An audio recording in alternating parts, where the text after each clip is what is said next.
So, millionaires, the elusive millionaires. Everybody wants to be a millionaire. They've made shows, TV shows about who wants to be a millionaire. Do we really know what millionaires are and do and how you can really obtain that millionaire status? What are the habits of millionaires? In this video, I'm going to share with you 11 things that I've learned about millionaires that might surprise you. So make sure you stay to the end because you're going to want to know all 11 of these things. And maybe you need to start adding some of these to your current situation and your current habit structure so that you can start creating some wealth and turning your income into wealth like these millionaires. My name is Paris Clough and this is Financial Self-Reliance. I absolutely love helping people manage, protect, and grow their money. And in this video, we're going to talk a little bit about what it takes to really become a millionaire and some of the characteristics of millionaires so that you can kind of get a better picture as to who millionaires are and maybe align your life more like what they're doing. There's an old saying that says if you want to have what somebody has, find out what they're doing and then do what they're doing, or imitate what they're doing in such a way that you can become what they are if it's what you want to become. Now, of course, you got to keep your own self. You got to keep your personality, your integrity intact. But there's definitely a recipe for success. If you want to be successful and be a millionaire, it's really important to figure out what they're doing, how they're doing it, and some of the characteristics so that you can maybe take a look at what you're doing as it compares to what they're doing and close the gap. So the first thing I want to share with you is that 87% of millionaires are on average 61 years old. So a lot of you guys who are in your 20s and 30s, and you're like, man, why am I not a millionaire yet?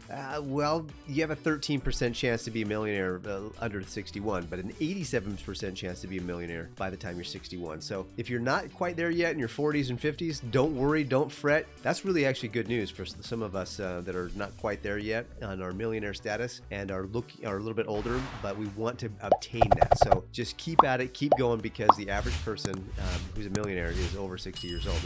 I thought that was cool to know. The second thing I want to share with you is that 69% of millionaires are married. And there's this whole thing going on right now about how marriage is a burden, marriage, ruins your finances, and et cetera, et cetera. It's all nonsense according to the statistics.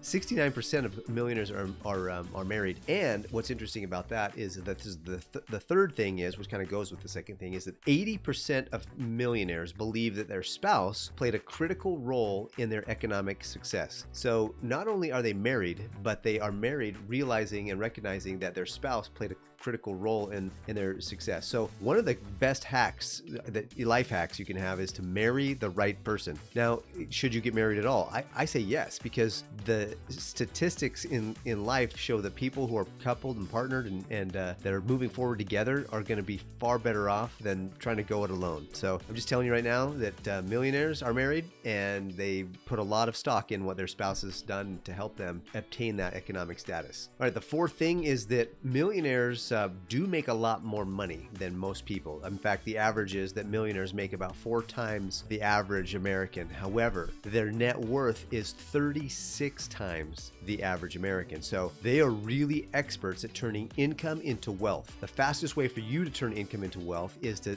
learn how much money's coming in, get control of how much money's going out, so get control of your expenses, learn to spend less than what you're making so that you have a little bit of a gap, and then work diligently to go make more money. And so live within your means and then grow your means and then save that money, invest it properly, because it's your net worth. At the end of the day, that's what makes you a millionaire, is your net worth. And so if you're making a lot of money and spending a lot of money, you're not going to have a lot of money. So your income is important, and the higher your income, the more you should be saving. So make sure that if you have a high income and you're not saving very much, make sure to switch that around so that you can get more money into saving so that your net worth is where it needs to be. The fifth thing that I want to share with you is that 93% of millionaires have a college degree.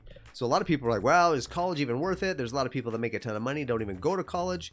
And while that's true, you can make a lot of money, and there's a lot of great, examples in history of people who didn't go to college and ended up making a fortune. The reality is that's a small percentage. And so we hear these great, fantastic stories of the guy that rose, created a company in his garage or whatever, and he became a multi-millionaire, billionaire, whatever.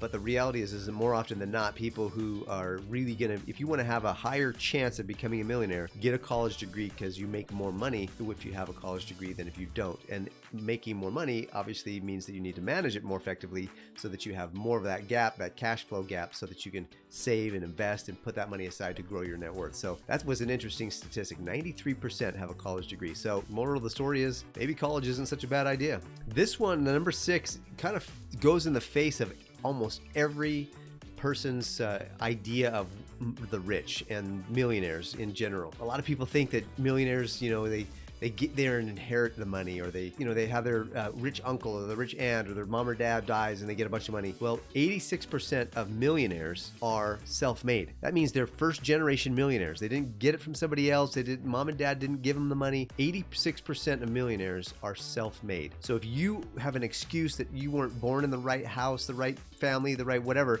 you got an 8 in 10 chances of becoming a millionaire, just like anybody, the rest of us. So if you're not becoming a millionaire because that was your excuse, that just got shot out the window. So go for it. If you want to become a millionaire, you have a chance to do it. Be a first generation millionaire. Start the cycle now.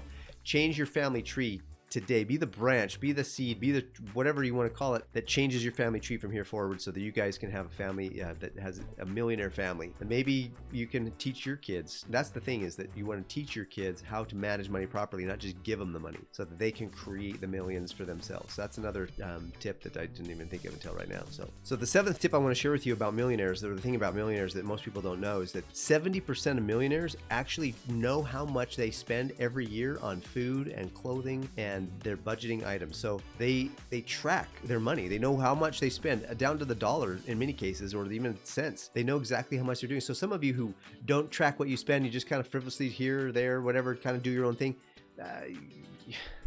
Good luck with that. It's not gonna, you have to keep track. You have to stay accountable if you want to have the optimal results with your finances. There's a lot of people out there that will just make money and they'll spend money and they'll never really figure out what's in, what's out, what's going wherever. And then they wonder why they don't have money, or they wonder why they're in debt, or they wonder why things aren't going for them the way they need to, or the way they want them to. So it's really important to track your money, keep track of your money, and budgeting is critical. 70% of millionaires know exactly how much money they spend on food and clothing and other items every year. Do you?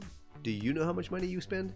Put in the comments below if you do. I'd like to know if you know exactly how much money you spend every year. I actually have a spreadsheet that I keep track. I don't have it in my mind, I don't have it in my brain, but I do keep track of a spreadsheet, every dollar that I spend, and I could bring it up in a moment and I could read you everything that I spend for the whole year. I keep that, and I keep averages, and I have charts and graphs and other fun things. So this is one thing that I know for sure that I'm going to be, if I have a characteristic of a millionaire, this is one that I have for sure. The other thing that I want to share with you about millionaires is that 59% of millionaires have always been frugal. Frugality is a key element to being financially literate and financially successful. Not spending money on random things or frivolous things, but just making sure that you're buying what you need and you need what you buy, and then using the money that you have to get the things that you reasonably want. Living a modest lifestyle. Don't buy the biggest houses or the biggest, fastest luxury cars. Most millionaires who have that net worth of $1 million aren't doing a lot of those things. They're really frugal, and they're not necessarily misers, but they're definitely frugal, meaning they don't spend extravagantly. That's the whole point. If you want to be a millionaire, if you want to have a strong net worth, you do that by saving, not by spending a ton of money. So once you have a bunch of money, then now you can maybe start loosening the belt a little bit. But until you get to be millionaire status, you've got to keep that frugality going. And most millionaires, even after they become millionaires, stay frugal. So right along with that is the 9th tip, is that 60% of millionaires consider frugality as the critical component to their success. That's, again, going back to the point of being frugal, staying frugal, and using your money wisely. Now, here's something that I thought was funny. 77% of millionaires have not stepped into a retail store on a Black Friday in the last 5 years. So if you're one of those guys who goes out every Black Friday and you're in the first in line, you're midnight, you're there ready to get into the store, this is not one of the characteristics of a millionaire. So if that's you, maybe not. Who knows? Maybe this will change your opportunity to become a millionaire. But the last 77% of millionaires have not been in a retail store on Black Friday in the last 5 years. I thought that was pretty cool. That was pretty interesting. All right, number 11 is actually going to probably be shocking. So a lot of times people think that rich people drive the fanciest cars, they live in the biggest houses, and the reality is that most millionaires drive Toyotas, Hondas, or Fords. And most of them aren't the newest make or model or the newest year. They're actually usually about 3 years old. So that's something that most people think that, for sure they'd be Mercedes, BMWs, all those things. Actually, that's much further down the list. That's part of being frugal, that most millionaires will drive cars that last. They have engines that last. They have great mechanic costs and fees, because Hondas and Toyotas and Fords are they run forever, especially Toyotas.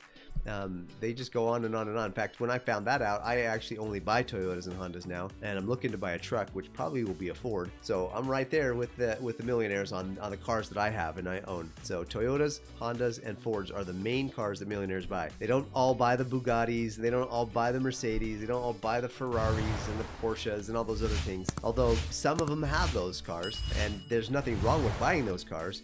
But the reality is that if you want to really have money and wealth, it doesn't come from the flashy stuff. It comes from having good, strong financial principles, financial literacy, and being frugal, using your money wisely, living life in a balanced way, making sure that you're happy, that you're sleeping well, that you're exercising, that you're married, and that you're working together with your spouse to create economic success, and budgeting your money, knowing exactly how much money's coming in and exactly how much is going out, and then investing that money properly. So these are 11 characteristics of millionaires that I thought were pretty interesting. I think you might think they're interesting as well. I don't know if you have some of these characteristics already, or if you'd like to maybe add some of these characteristics to your current life portfolio and what you're doing with your life. But I think that it's important to figure out what millionaires are doing and then try to do with the same things they're doing, because that's the most effective way to attain the results that they have. I hope you got a lot out of this video. If you missed the last one I produced, you can find it here. Go ahead and subscribe to the channel up here and check out this video that YouTube thinks you might like. Till the next video, have a great day.